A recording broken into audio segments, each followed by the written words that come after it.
Hello, everybody. Billy O here, coming to you from Palm Desert, California, where a lot of old people live. This is Oldcast for the Huns, Season 2, Episode 7 for August 8th, 2021. It's a great time to be a Hun right now. Tonight's special guest, is Huns Head Coach the last few years, Adam Scheidler. Schneebly, how you doing? I'm doing pretty good, man.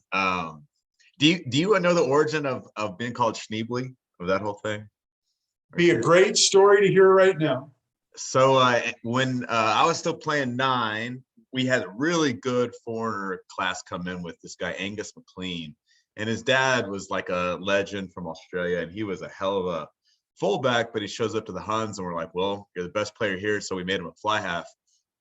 And so I was throwing the ball to him, and like maybe the second game, he's like, Adam Schneider, Scheidler, how the hell you pronounce it? I go, Gus, it's actually a Scheidler. He goes, Schneebly, got it. Sounds good. All right, get over there and toss me the ball. And he called me that ever since. Oh, man. And another nickname is born. So it goes, yeah. Coach, we're going to talk about sevens. That seems to be the topic of the day. You posted this collage on a bunch of Facebook pages that I have behind me. And, the Zoom gods don't really do it justice because of the way they have to, I guess, crop stuff out to make it fit. But this team went 27-3 over the summer, won 3 tournament championships, went 3-1 versus the Reds, which were an automatic invite to nationals. And I think we went 3-0 against the Blacks. Does that sound right to you? Yeah, at least 3-0 against the Blacks, yes. Pretty impressive right there. We get invited eventually to the Cygnus Cup level, the top level of nationals. We'll get to that in a minute. But one of the things that blows me away is this is a three-peat on Tola. We've run the last 3 in a row. And dude, this was a real club accomplishment. I mean, we won hell or high water at the death on a workmanlike coast-to-coast try with 3 just hardworking glue guys, 4 hardworking glue guys stringing together. We don't win that tournament, we don't win Tola. Yeah, and maybe don't get the bid to nationals. Absolutely, that was a critical win. And I mean, to me, one of the biggest things that stood out of that one is also how much the coaching staff has developed. So I was out of town that weekend, and Kretschmar and Alex Reese led the boys on the ones along with Brian Wellborn. And those 3 guys just put in an excellent shift. And Ryan Borowski has been there all summer, really helping out the seconds and thirds, because having 3 teams is definitely a pretty large task. And there's been a lot of coaching development, just as much as player development this summer. Well, on top of, I wasn't gonna get into that. Of course, your keen sevens brain was missing, and we had to overcome that. But we also had Corey hurt, if I remember correctly. Yeah. And I mean, Corey is probably the most capped, highest level, player on the squad. And so you're missing him. Alex Reese is like 1 week, maybe 2 weeks hurt, 3 weeks hurt, so we're kind of reinventing our team on the fly. If I remember that last try correctly, Chestnutwood did one of his patented track back, like 60 meters to tackle a guy at the goal line. They would have scored that try. They would have cemented their win. One of our other guys, I think Shamal maybe, intercepted a offload. Maybe Caesar.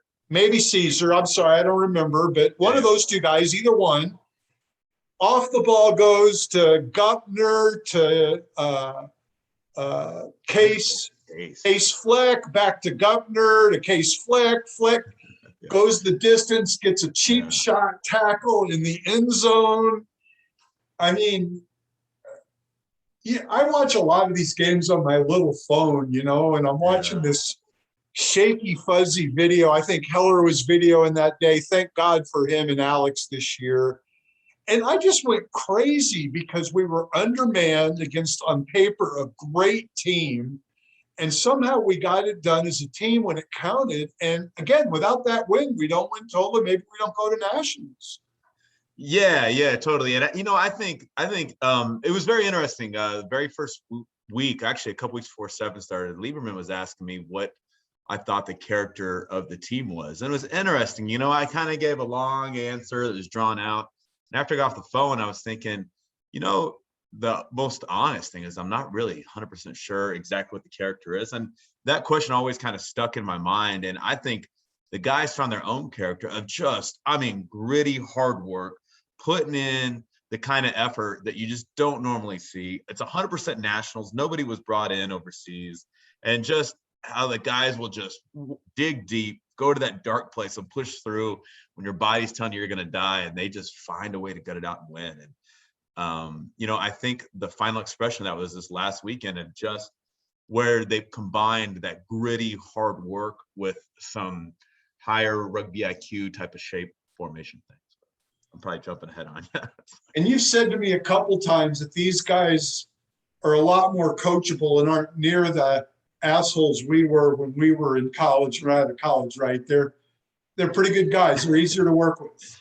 Yeah. I think this summer I haven't had my full karma for the debt that I've owed to other coaches as a player come to fruition. But it's been its own difficulty. But real just character, a lot of good character guys that just real hard workers. And even when it's not pretty, it's just a lot of kind of get the job done, bring your lunchbox with you kind of, blue collar dudes. Community culture rugby, man. So you mentioned it in passing. Let's go back to this last weekend. We kind of had come off of a third place deal where we didn't maybe play our absolute best the week before and lost to Rugby HTX. I was kind of blown away that Grant Cole posted their only goal for the tournament was to beat us. And I went from being disappointed to being blown away that, all of a sudden now we're the standard that other people are chasing in sevens. That was kind of cool to read. But anyway, we lost, and I know we were disappointed. It's my understanding the guys came together during the week. Alex talked about that how can we be better teammates? How can we work together better? And then knew that was a must-win situation last weekend or 2 weekends ago. And not only did we win, we put together about as good a display of sevens rugby in one day as you can put together. Beat Reds 2, stomp the Blacks, beat Rugby HTX with a lot of pro-level MLR guys called up, beat Grand Prairie, which is an improving side, and then ran the Reds right off the pitch 36-7. Why don't you talk about that day a little bit? Because that was a really special day. Yeah, so I thought that tournament was when we finally combined the grit and hard work. And one thing I talk a lot about is shape. So I see, sevens defense is just shape is more important than anything else. So like, for example, the way you can think about it is that the attack is always trying to break the defensive shape and find gaps and exploit gaps. And the defense is continuing to work to stay connected and maintain the shape that they have. And one series you'll watch is when we pinned them down in their 22, and then they came out attacking us for about 5 phases. And the guys did not break their shape. Let the Reds move the ball one side or the other, kept the shape. Even when we got the ball back, we spilt it again, and then back to the defense. Keep shape. And it was one thing we preached and we kept working on as the day went on. We did a crap job against Reds 2 when we started out the day with our shape. Even though we gutted out a win, it wasn't pretty. And we just kept on that theme of shape. And it just led to that shutdown defense that we did against the Reds. Alex Elkins had a beautiful individual try, but aside from that, we just let him no breaks. And, we really have this type of team that's such hardworking defenders with pretty good tackle execution to where it can just suffocate a team, and then we let our turnovers and defense turn it back into our attack, which I think is the platform we're best from. It seemed like we really took the wind completely out of the Reds' sails. I mean, a couple of those tries were, and at the end of the second half, they just kind of stopped, you know, and that was fun to see, and a really emphatic win. You know, another thing that really stood out to me too this season, and that was we emphasized on that day, you know, the Blacks head coach got a yellow card for, in my opinion, for sportsmanship, throwing the ball away after a tackle and a whistle. We've seen the Reds do a cheap shot in the end goal when they lost a match against us. I know you've been really emphasizing sportsmanship to these guys. Why don't you just talk about that just real briefly before we move on? Yeah, you know, I mean, I think it's a very interesting thing where we talk about a lot of these guys where it's the same thing with HTX. When you start getting your target on your back and you're no longer walking in a tournament as the underdog, we were the 1 seed the entire summer. So the whole summer, the Huns were the 1 seed coming in, and what that means, nice picture, and what that means and what that looks like, and how teams are going to play you as the 1 seed as you come in. You can't, because the Huns have often kind of played off our underdog mentality and giant beaters, and you know, and how we shift to where every team's going to try to get you to play down their level. They're going to try to come after you. They're going to try to gel with you, and we haven't always been perfect. We've made our own mistakes as well, but you know, it's that constant effort of putting that we put towards to really maintain, you know, our class as much as possible, and you know, to keep our heads cool in the face of just the chaos that is sevens, you know, where you go to war for 14 minutes. But you've pretty much always been a sportsmanship, never give the ref a hard time kind of guy, have you? Yeah, I played pretty hot. You know, Hansel and I both agree that he should have been the guy chatting to the ref. I was a pretty good leader, but you know, I played way too heated to be the guy to have a nice conversation to a ref. Hansel was just as cool-headed on this field as you know him now. You know, that wasn't the thing. This is a pretty great picture. You know, you don't even need a context for this picture. I mean, yeah, the arm going the other way. I mean, and the buildup to that was a poach. So they came in, they're a bit isolated. I went in for a poach. I thought it was clear as day. Obviously, Scotty disagreed. There's a bit of a story set up there before the game as well that we already a bit hot about. So you know, so it goes. Not to mention it's a game versus the Blacks, and Green's in a tough position there as he played for both clubs over the years. I mean, it's just funny. I couldn't do an interview with you without showing this picture. No, that's great. That's great. So let's I tell you what, we'll get serious again. So here are the guys. Why don't you run off the 13 names of players that you're bringing with you to nationals? Yeah, absolutely. So I guess we'll actually do it. So the 12 that are in this picture went, and those 12 is starting from, I guess it's everyone's right. Brendan Curl, Case Fleck, Patrick Coleman, Austin Willis, Jack Casey, Spencer McMains, Shamal Shoemaker, Corey Jones, Brandon Johnson, and now I'm trying to think. And I've already said Ricky. Have I said Ricky Chestnutwood? No, you didn't.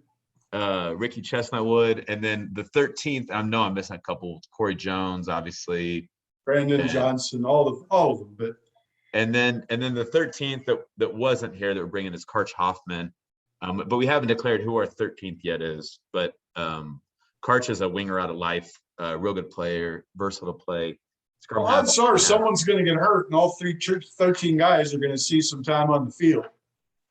Well, I mean, yeah, definitely all 12, and then the 13th, the injury reserve, you know, based on how the other 12 go. Right, but like I said, the odds are someone's going to get banged up a little bit at least, you know, and odds are all 13 guys will see some action. You know, what I'm blown away by this group before we get to the tournament itself, you got Corey, and, you know, all players are equal and all that, but Corey is a special player. He's played a season in MLR. He suited up a bit for the Eagle Sevens. I mean, that's special right there. Then you got some MLR development guys knocking on the door, like Brendan, Brandon, and Patrick.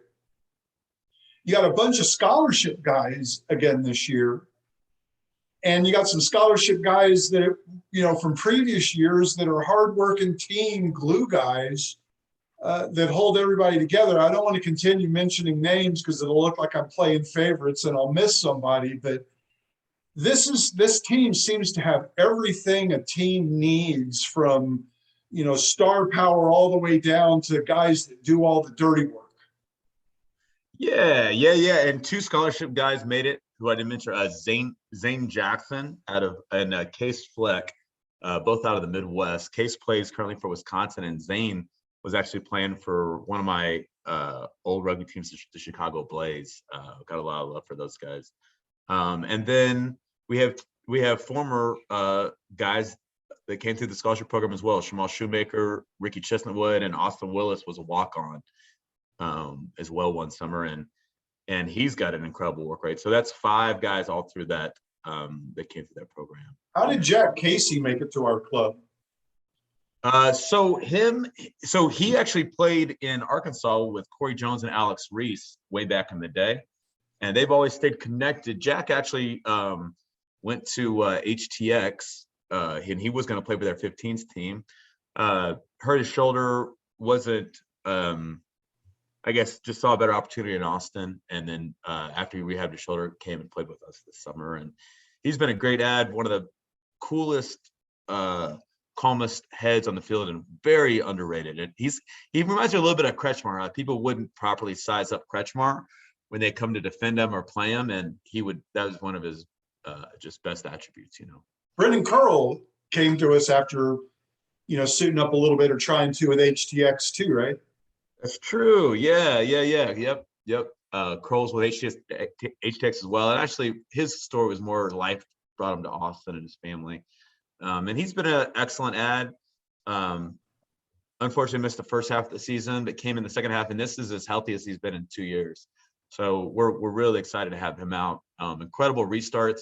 He's another guy with a real cool head, just like Jack, and has that combination of physicality to buy time when he's got a ball in hand, has a great offload, and also a bit of quickness as well to push himself through gaps and keep the ball available. Those 2 short kickoffs against the Reds were hilarious.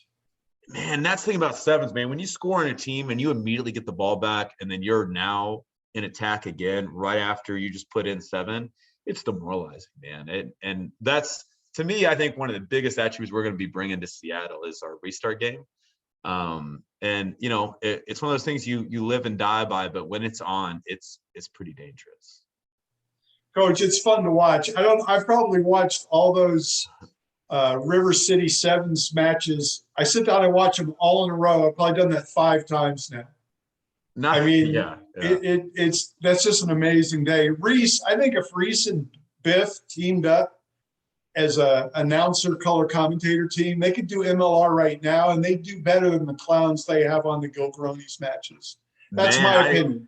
I agree. And I mean, whenever Biff was up in the tower with me one of the first few times, and he was commenting on like a D3 game, and I was like, wow, Biff, that's really good, man. You're definitely little tidbits too. A lot of times you bang into the breakdown. You don't really think you're going to turn the ball over. You just want to mess up their timing a little bit.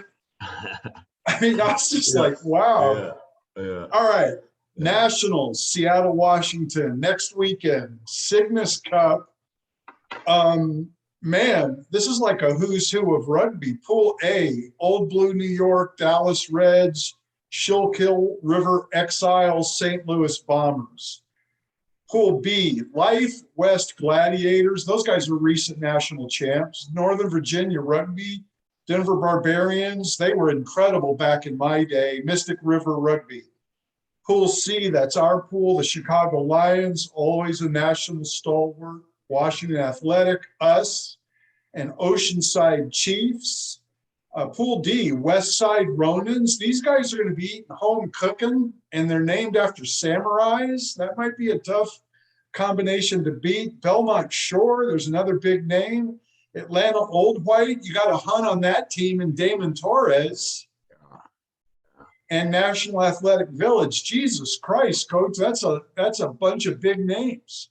That's good. That's pretty good. I got a quick Chicago Lions story if you want to hear it. Wasn't Sure. bad. So when I was playing in with Chicago Blaze, to me the best player I saw in all of Chicago was this guy named Jeremy Nash. He was a 9 and 10, and back then it was a Super League, and the Lions and the Griffins were both in Super League. And they went and they had a match at our pitch in Lamont, and Jeremy Nash was by far the best of the 30 players playing on the field. Incredible. Pop kicks to himself, running in tries, making tackles, poaches. And to stay on that level was pretty impressive. And I always looked up to him as a player. And then fast forward about 5-6 years, we're playing in Vegas for the Aces tournament, which was back then one of the top tournaments that were around, where we'd go to Vegas and we'd play before the IRB sevens on Thursday and Friday. And we made it through our pool, but we got the 8th seed. And the number 1 seed was the Lions. And we're all walking, waiting, and to see how they line them up. And Jeremy Nash was right in front of me, and he doesn't know who I am. And I see Nash go down the thing, and he goes, Lions, Huns, we got him. We're gonna smoke those guys. Turns around and walks away. Him and this guy Aaron Manhunt. And so went, and I was a captain back then, and just fire up the boys about how much just Jeremy Nash disrespected us and didn't care. And in the first half, 3 tries to 0, just boom, boom, boom, boom, put it on them. We had this killer guy Grubber that was playing for us then. Ended up winning 4 tries to 1 and made it through and took down the 1 seed that game. But that's the only time I've played the Lions, and that was just one of my all-time favorite matches. Dude, that sounds awesome. I tell you, bulletin board fodder, we're a 3 seed in a pool after going 27-3 in the Reds, and we beat 3 times. They're a 2 seed. So Rodney Dangerfield, no respect, brother. Yeah. There you go. I like how you twist it up. And it's, to me, at this point, it all matters of who's in the pool. And the Huns are going with the mindset of, our goal is 3-0. That's what we're thinking. We're not just happy to be there. We're not just trying to squeeze one out. We're there to go 3-0. Lions, doesn't matter. But still, the real deal about this tournament is that every team in this tournament is as good or on paper better as the Dallas Reds and us. I mean, seriously, these are all great teams. Sure. So you don't get to warm up against Reds 2 first match in the morning. Yeah. I like our first matches until 10:20, I believe it was 10:40. So we'll all be there at 8:30. We'll get an early activation in, and it'll be go from the get. We gotta be ready to fire the first minute of the first game. It's going to be a lot of fun, man. Traveling together to a away tournament. One of the other things that have really blown me away about this is the club has really come together around this. I checked the fundraiser right before we started. We're up to $5,306 on Square. The Huns Hall of Fame committee of Jack Bloom, Poot, Graf, TJ Costello, Joe Bailey, Brent Zapoy, and Keith Gallus. We're going to match that with $500. Wow. Good job, guys. Thank you. Thank you very much. There's another $1,700 coming from the Texas Rugby Union and a grant that you advised me. So one way or another, we've raised $7,506 so far in support of these guys, which is really remarkable. Many of these guys don't have a lot of money. Let's just put it that way. They're college kids, dirt bagging it to play rugby. Totally. Yeah. And it's really great that the clubs come together around them. And another cool thing is the Rugby Network is going to stream all these for free. You can log in and get a Rugby Network account for free. Again, free. It doesn't cost any money. No pay platforms for this. So you'll be able to live stream these in high def on your computer.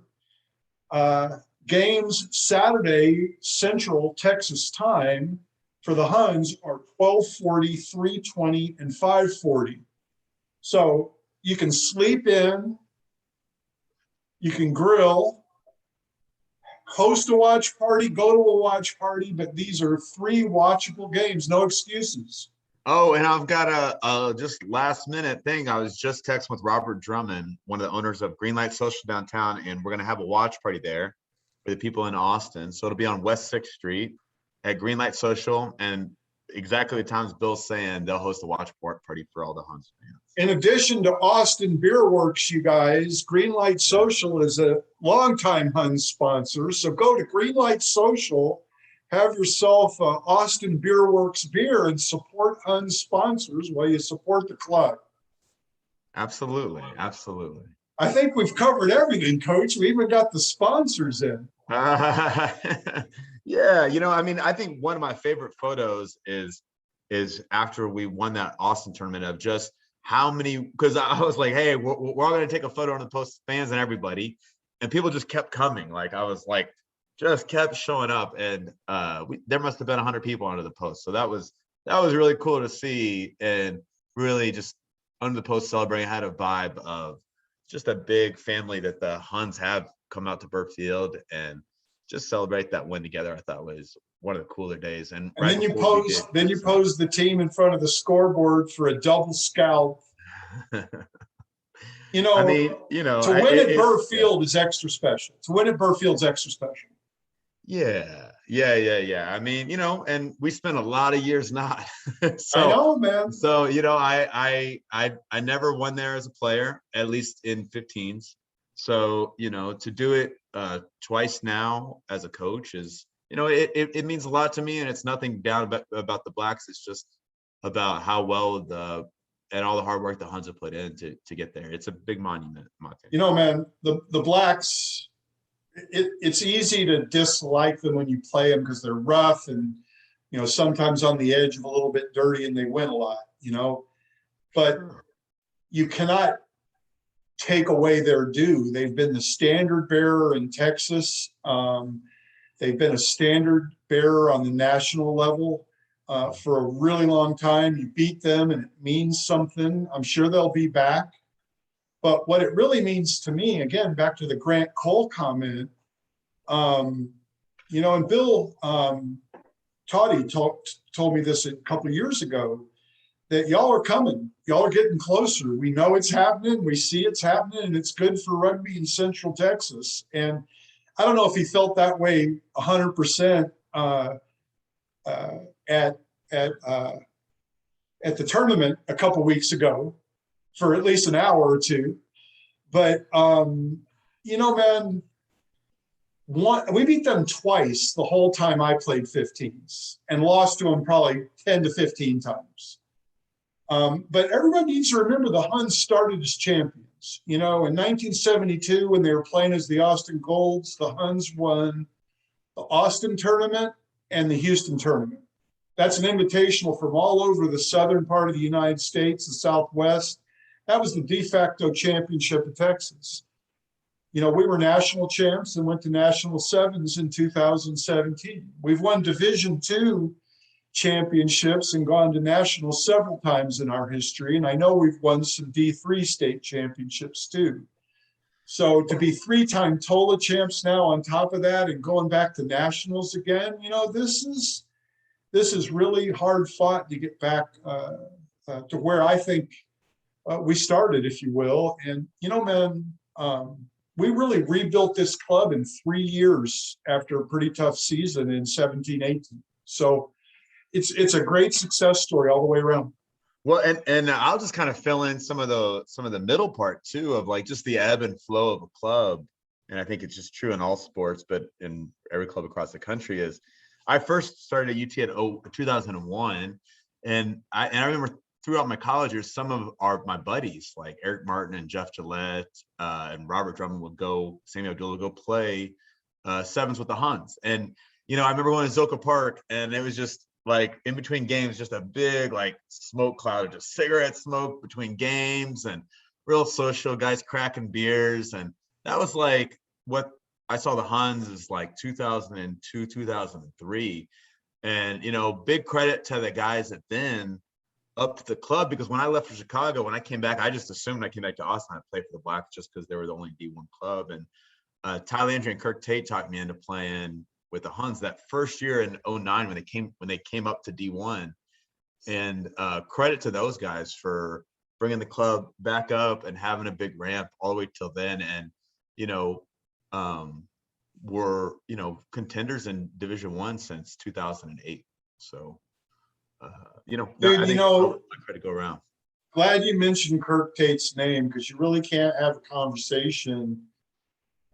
You, Hansel, Wheezy, Matt, Mitchell, so many Kirk Tate disciples are involved in the club right now. And I think a lot of us were really pissed off and scared at the beginning of the 17-18 season with all that was going on, that the club was in a bit of danger, you know, at least going to be challenged. And so many guys got a fire lit under them, you included, others included.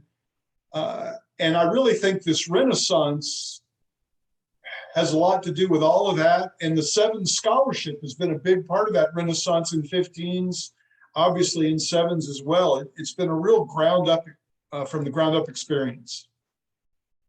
100% agree. Yeah, 100% agree. And a real group effort, and just kind of this like determination of we're just not going to go away, and we're not going to just lay down, and we're not going to give up, and we're going to persevere. And it's interesting how it's almost like that perseverance of, you know, we're not going to let this torch fade out has taken the Huns from, you know, missing Division II relegation all the way to being top of the bracket in 15s and 7s this year. And, you know, I think, you know, I think it's interesting where I just see a, you know, a long connection of a big chain that started in 72, and then, you know, Kirk carried that torch a lot, and then he taught us how to carry the torch. And you know, it's a big family, it's a big circle. And I know with, you know, these new coaches stepping up, even like a Kretschmar and Alex Reese and Brian Wellborn is going to keep carrying the torch. And there's just a whole great family community vibe going on. Yeah, there's a lot of passion right now behind the scenes. And, you know, that was one of the things that I wanted to help do, to get more old boys involved, because you need passion in the behind the scenes stuff too. You know, you got to be organized. You got to have old boys involved. You got to manage your money well. You know, you got to do a lot of things. You've done that with coaching. It's not just about players, though. That's huge.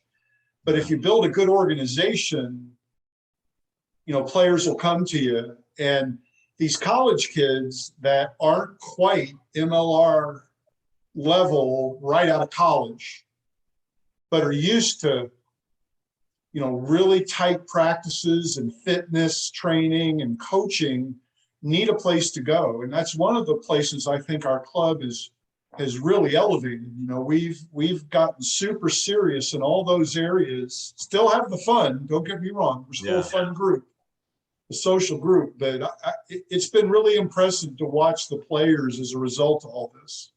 Yeah, and you mentioned MLR, and, you know, I don't think there's any club in the country that's putting more guys in MLR and at least giving them a look than the Huns, you know. And like, for example, Case Fleck just put his application in for the draft. So, you know, I think he's going to be showcasing himself well at nationals. And, you know, he's even still got another year of college as fly half for Wisconsin. So, I mean, you know, for these guys to get that kind of exposure at that level, I think it's just a beautiful platform to help for the Huns to even help guys get to their dreams and goals and play some great rugby along the way, you know. You know, I wish him well. I hope he makes it. And if he doesn't, he can come back and play another year for us and network with the AGs. And, you know, he and Brendan Curley and Alex Reese can drive each other, compete to excel. And I mean, it's just a beautiful thing. Yeah, absolutely. Absolutely, man. All right, man. Anything else you want to say to the club before we sign off?